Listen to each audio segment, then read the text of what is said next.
मेरा देवर रोज़ाना अपनी पत्नी को मारता था और उसके रोने की आवाज़ मेरे कमरे तक आती थी। कभी कभी तो मुझे यह सोचकर बहुत गुस्सा आता था कि मेरा देवर कितना जालिम आदमी है। मैं सोचती कि मैं उनके कमरे में जाकर देखूं, आखिर किस बात को लेकर रोज़ाना उनकी लड़ाई होती है। आखिर ऐसी क्या बात है जिस पर दोनों में रोज ही झगड़ा होता है। लेकिन मेरे पति ने मुझे सख्ती से मना कर दिया था कि तुम्हें दूसरों के बीच में बोलने की कोई ज़रूरत नहीं है। एक रात मैं अपने पति के मना करने के बाद भी मैं अपने देवर के कमरे में चली गई और वहाँ पर मैंने जो कुछ देखा उसे देखकर तो मेरी आँख खुली की खुली रह गई। कभी कभी जो हम सोचते हैं वैसा कुछ भी नहीं होता, सब कुछ उससे उल्टा ही होता है। मेरा भी कुछ ऐसा ही हुआ था। जब मेरे माता पिता ने मेरा रिश्ता शिवम के साथ तय किया था तो सब लड़कियों की तरह मैं भी बहुत खुश थी और बहुत सारे सपने अपनी आंखों में सजाए हुए थी। मैं शिवम से सिर्फ एक ही बार मिली थी, जब वह मुझे मेरे घर देखने आया था और वो पहली नज़र में ही मेरे दिल में उतर गया था। लेकिन आज मेरी उससे मुलाकात होने वाली थी, क्योंकि आज हमारी शादी की पहली रात थी और मैं दुल्हन बनकर अपने कमरे में बैठी शिवम का इंतज़ार कर रही थी। मैंने अपने कमरे के चारों तरफ नज़र दौड़ाकर देखा तो मेरे कमरा हर तरफ फूलों से सजा हुआ था और मेरे पूरे कमरे में खुशबू ही खुशबू थी। यह देखकर मुझे बहुत खुशी हो रही थी कि मैं कितना खुशनसीब हूँ कि मुझे इतना चाहने वाला पति मिला है जिसने मेरी राहों में फूल बिछा दिए। अपने और शिवम के बारे में मैं सोचकर बहुत खुश हो रही थी कि अचानक मुझे किसी के रोने और चीखने की आवाज़ आने लगी। रोने की आवाज़ से मैं पूरी तरह सहम हो गई थी कि कुछ समय पहले मैं अपने सपनों में खोई हुई थी, अपनी एक अलग ही दुनिया बन रही थी। लेकिन इस रोने की आवाज़ ने तो जैसे मुझे सपने से जगा कर रख दिया था। पता नहीं मेरे ससुराल में क्या बात हुई थी जो किसी औरत के रोने की आवाज़ इतनी तेज़ से आ रही थी। रोने की आवाज़ें सुनकर मेरा कमरे में रहना मुश्किल हो रहा था। मेरा दिल घबराने लगा था। मैं सोच रही थी कि बाहर जाकर देखूं आखिर माजरा क्या है, लेकिन मैं ऐसे बाहर नहीं जा सकती थी। मैं नई दुल्हन थी जो शादी के जोड़े में अपने पति का इंतज़ार कर रही थी।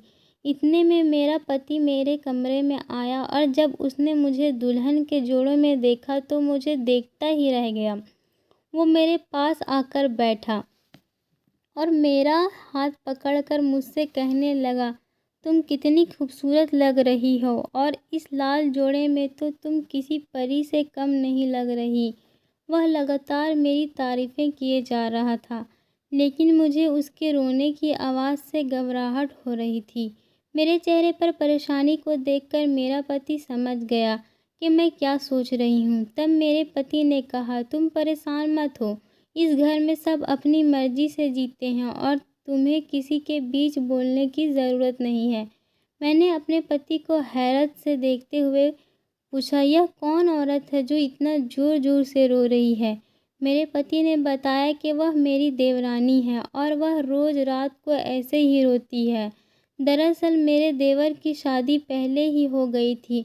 मेरे पति मेरी सास के बड़े बेटे थे और इसीलिए घर की सारी जिम्मेदारी उन्हीं पर थी। मेरे पति ने कहा, ये उन दोनों पति पत्नी का आपस का मामला है, तुम इस पर ध्यान मत दो, तुम सिर्फ मुझ पर ध्यान दो।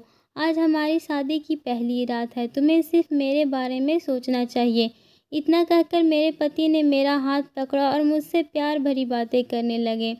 शिवम की बातों में मैं ऐसी खो गई, मुझे उस औरत के रोने की आवाज़ अब पता नहीं चल रही थी। शिवम मुझसे बहुत मोहब्बत करते थे और उनकी मोहब्बत को मैं महसूस कर रही थी। मेरी और शिवम की अरेंज मैरिज हुई थी।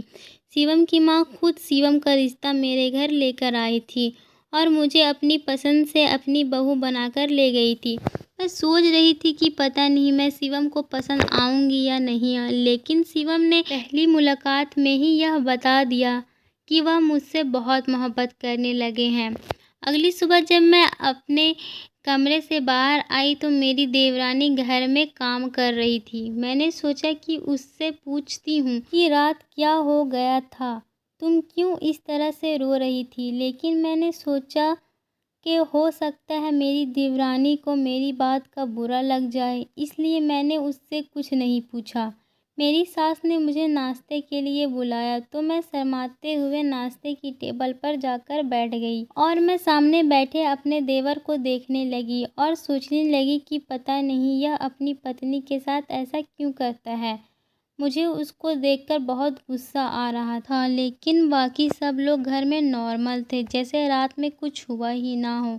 नाश्ता करने के बाद मेरे घर वाले मुझे लेने के लिए आ गए। मैं अपने घर वालों के साथ अपने मायके चली गई। जाने से पहले शिवम ने मुझसे बहुत प्यार से कहा, मैं तुम्हारे बगैर एक पल भी नहीं रह सकता, शाम को मैं तुम्हें लेने आऊँगा। शिवम की यह बात सुनकर मुझे बहुत खुशी हुई। मायके जाकर मैं अपने बहन भाइयों से मिली। मेरे माता पिता मुझे खुश देखकर बहुत खुश हुए। मुझसे पूछने लगे, तुम्हारी ससुराल वाले कैसे हैं और तुम्हें कैसा लगा? सब घर वालों को बताया मेरे ससुराल वाले बहुत अच्छे हैं और शिवम भी मुझसे बहुत प्यार करते हैं। जब शाम का समय हुआ मेरी सास मुझे लेने मेरे घर आ गई। मेरी माँ ने मेरी सास से पूछा कि शिवम बेटा क्यों नहीं आया, तो मेरी सास ने अजीब सा जवाब दिया। कहने लगी, मैं आऊँ या शिवम क्या फ़र्क पड़ता है, बहू को तो हमारे घर ही जाना है। शिवम को ना देखकर मेरा दिल बहुत ज़्यादा उदास हुआ। मैं बहुत बेसब्री से शिवम का इंतज़ार कर रही थी और फिर हम लोगों ने खाना खाया। मैं सास के साथ अपनी ससुराल वापस आ गई। कुछ देर में ससुराल वालों के साथ बैठी रही। जब मैं अपने कमरे में गई मैंने देखा कि शिवम बेड पर लेटे हुए हैं। यह देखकर मैंने गुस्से से शिवम से पूछा, मुझे लेने आप क्यों नहीं आए? शिवम ने कहा कि हमारे घर का यही दस्तूर है। यह कहकर शिवम ने मुझे अपनी तरफ खींच लिया। मैंने शिवम से कहा कि छोड़िए, मुझे आपसे बात नहीं करनी। शिवम ने मुझसे कहा कि तुम मुझसे नाराज़ हो, मैं तुम्हारी नाराज़गी दूर कर देता हूँ। फिर शिवम मुझसे प्यार भरी बातें करने लगे। मुझसे कहने लगे कि मेरे बिना उनका दिल नहीं लग रहा, कि वो मेरे बेसब्री से इंतज़ार कर रहे थे। हम बातें कर ही रहे थे, फिर से मेरी देवरानी के रोने की आवाज़ आने लगी।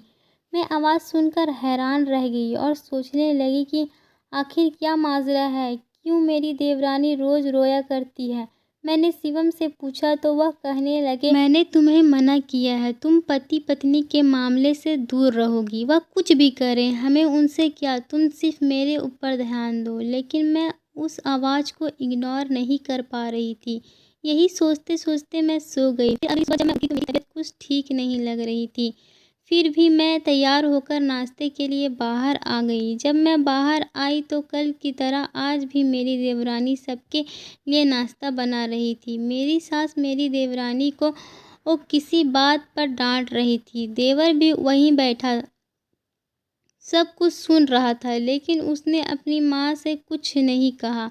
मेरी शादी को 2 हफ्ते हो गए, लेकिन शिवम और मैं एक साथ बैठकर खाना भी नहीं खाते थे। पति पत्नी का साथ बैठकर खाना गलत समझा जाता था। मेरी ससुराल के नियम बहुत अजीब थे। मैं सास सामने बात भी नहीं कर सकती, क्योंकि शिवम ने मुझे सख्ती से मना किया हुआ था। शिवम भी अपनी माँ के सामने मुझसे उखड़े उखड़े रहते थे और कमरे में आते ही ऐसा प्यार बरसाते जैसे उनकी ज़िंदगी में मेरे अलावा कोई और हो ही ना।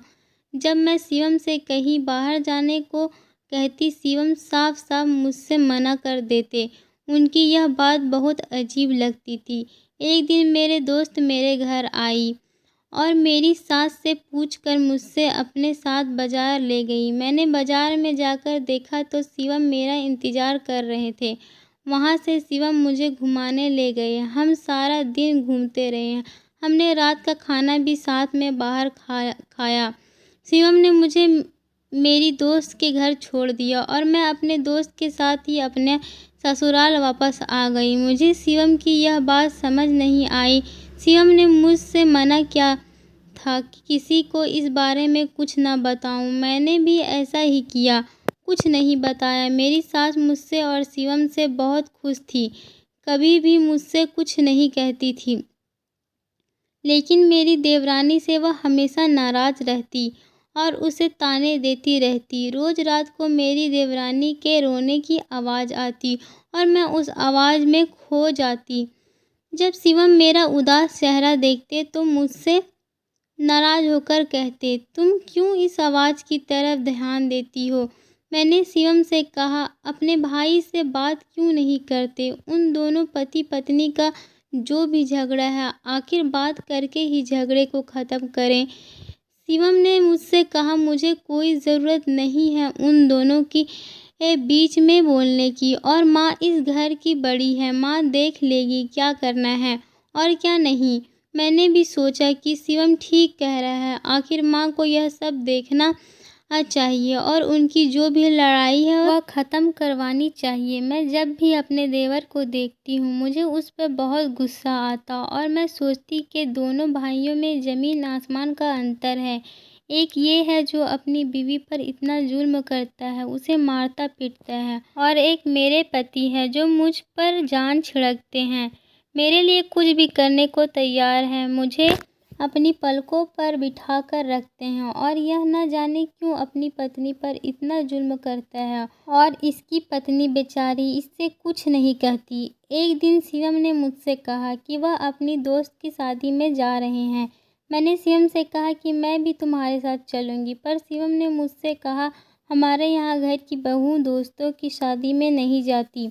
यह सुनकर मैं खामोश हो गई और शिवम अकेले अपने दोस्त की शादी में चले गए। मैं अपने कमरे में लेटकर शिवम की यादों में खोई हुई थी कि रोज़ की तरह मुझे फिर से रोने की आवाज़ आने लगी। मैंने बहुत कोशिश की मैं उन आवाज़ों की तरफ ध्यान ना दूं, लेकिन मुझसे चाह कर भी ऐसा नहीं हो पाता था। मेरा ध्यान उन आवाज़ों की तरफ चल ही जाता था। शिवम होते थे तो वह मुझे अपनी बातों में उलझा कर रखते थे, लेकिन आज शिवम घर पर नहीं थे तो मेरे पास मौका था। मैंने सोचा कि जाकर देखती हूँ आखिर कमरे में होता क्या है। मैं चुपके से अपने कमरे से बाहर निकली ताकि मेरी सास को पता न चल जाए, और मैं दबे पैर अपने देवर की कमरे की तरफ जाने लगी। मैंने कमरे के पास जाकर देखा तो उनके कमरे की कुंडी नहीं लगी थी। जब मैंने डरते डरते उसके कमरे का दरवाज़ा खोला और मैंने अंदर जो देखा वह देखकर मैं दंग रह गई। मेरी आंखें फटी की फटी रह गई कि ये माजरा है। मेरे देवर देवरानी भी मुझे अपने कमरे में ऐसे अचानक देखकर हक्का बक्का रह गए। उन्होंने सोचा भी नहीं होगा कि मैं अचानक उनके कमरे में आ जाऊंगी। अंदर का नज़ारा ऐसा था कि मैं अपनी आंखों पर यकीन नहीं कर पा रही थी। अंदर जाकर मैंने देखा कि मेरे देवर और देवरानी आराम से बैठे एक दूसरे को बहुत प्यार से खाना खिला रहे हैं, और उनके पास एक मोबाइल रखा हुआ है जिसमें से यह रोने की आवाज़ आ रही थी, और यह रोने की आवाज़ मेरी देवरानी की ही थी। मेरी देवरानी ने मुझे देखकर अंदर बुलाया और अपने पास बैठा लिया। मैं तो हैरत से अपने देवर और देवरानी का चेहरा देख रही थी और कुछ देर खामोश ऐसे ही बैठी रही। हम सब एक दूसरे के चेहरे देख रहे थे। उसके बाद मैंने अपने देवर और देवरानी से पूछा कि यह सब क्या है, मेरी तो कुछ समझ में नहीं आ रहा।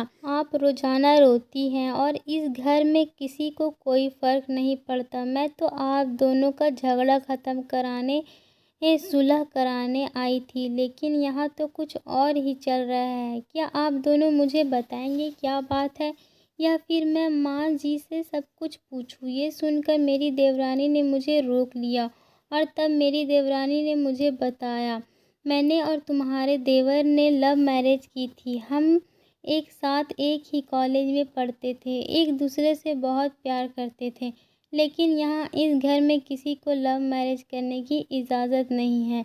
जब तुम्हारे देवर मुझसे शादी करके मुझे इस घर में लेकर आए, तभी से मेरी सास ने मेरा जीना दुश्वार कर दिया। दिन रात यही कोशिश करती रहती कि हम दोनों में लड़ाई झगड़ा होता रहे और यह मुझे छोड़ दे और उनकी ही पसंद की लड़की से शादी कर ले। और मेरी सास हमेशा मेरे काम में नुक्स निकालती, तो कभी मेरा बनाया हुआ खाना ख़राब देती, तो कभी कहती कि मैं उनका ख्याल नहीं रखती। हमेशा किसी न किसी बात पर मुझे सुनाती रहती। मेरे पति से कहती कि मैं तेरी पत्नी से एक भी काम नहीं आता, इसके माँ बाप ने इसे कुछ नहीं सिखाया, मेरी बात मान, इसे छोड़ दे, मैं तेरी शादी कहीं और करा दूंगी। लेकिन हम दोनों एक दूसरे से इतनी मोहब्बत करते हैं कि सासू माँ की लाख कोशिश करने के बाद भी हमारी यह मोहब्बत ख़त्म नहीं हुई। सासू माँ रोज़ मुझे ताने देती और मुझे कोसती रहती। जब हम दोनों एक साथ बाहर खाना खाने जाते तो वो मुझे बहुत बुरा भला बकती थी कि मेरे बेटे को मुझसे छीन लिया, मेरे घर फूट डलवाने के लिए कहाँ से आ गई। लेकिन मैं सब कुछ चुपचाप सुनती रहती, कभी उनसे कुछ नहीं कहती। एक दिन हमारा किसी बात को लेकर छोटा मोटा झगड़ा हो गया। यह देखकर सासू माँ बहुत खुश हुई और उस दिन उन्होंने मुझसे कुछ नहीं कहा। तभी मैं समझ गई कि यह चाहती है कि हम दोनों के बीच में झगड़ा रहे और हम दोनों एक दूसरे से लड़ते झगड़ते रहें, आपस में खुश नहीं रहे। फिर हम दोनों ने मिलकर एक प्लान बनाया। हम दोनों सबके सामने एक दूसरे से लड़ाई झगड़ा करेंगे और एक दूसरे से बात नहीं किया करेंगे। सबको ऐसा दिखाएंगे जैसे हमारे बीच में बहुत लड़ाई रहती है और हम दोनों एक दूसरे से खुश नहीं हैं। जब से हम दोनों ने यह करना शुरू किया तो सासू माँ ने समझा कि उनका बेटा मुझे अहमियत नहीं देता है और मुझे मारता पीटता है, मुझ पर जुल्म करता है। यह सोचकर वह बहुत खुश होती है। मुझे उन्होंने ताने देने बंद कर दिए। तब से हमने यह करना शुरू कर दिया। हम सबके सामने ऐसा रहते हैं जैसे हम दोनों एक दूसरे से खुश नहीं हैं, लेकिन हम दोनों एक दूसरे से बहुत खुश हैं और हम एक दूसरे से बहुत मोहब्बत करते हैं, एक दूसरे के बिना नहीं जी सकते। शिवम को भी सब कुछ पता है और वो समझदार है, इसलिए वह माँ के सामने तुमसे कोई बात नहीं करता, ना ही माँ की किसी बात का उल्टा जवाब देता। क्योंकि अगर माँ को पता चल गया कि वह तुमसे खुश है और तुम्हें खुश रखता है तो वो तुम्हारी भी जीना हराम दुश्वार कर देगी। यह सब सुनकर मैं बहुत खुश हुई और मैंने अपने देवरानी को अपने गले से लगा लिया। फिर मैं अपने कमरे में वापस आ गई। देर रात जब शिवम वापस आए तो वह मेरे लिए बर्गर लेकर आए। आज मैंने यह बात नोटिस की कि शिवम जब भी मेरे लिए कुछ लेकर आते थे तो छुपा कर लाते थे। शिवम ने मुझे आकर हग किया और मैं मुस्कुरा रही थी। मैं दिल ही दिल में यह सोच रही थी कि माँ भी ऐसी होती है जो बेटों की खुशी में खुश नहीं रह सकती। जब माँ ऐसी हो तो बेटों को कोई ना कोई राह निकालनी पड़ती है। इसलिए दोनों भाइयों ने बीच का रास्ता चुना। वह अपनी माँ के सामने माँ की मर्जी से रहते हैं ताकि माँ खुश रहें और कमरे में पत्नी को भी खुश रखते हैं। कभी कभी रिश्ते को बचाने के लिए हमें ऐसा कदम उठाना पड़ता है। दोस्तों, उम्मीद करती हूँ आपको हमारी कहानी पसंद आई होगी। कहानी पसंद आई तो वीडियो को लाइक करें, चैनल पर नए हो तो चैनल को सब्सक्राइब करें और हाँ, नोटिफिकेशन बेल को ज़रूर दबाएं ताकि अगली अपडेट सबसे पहले आपको मिले।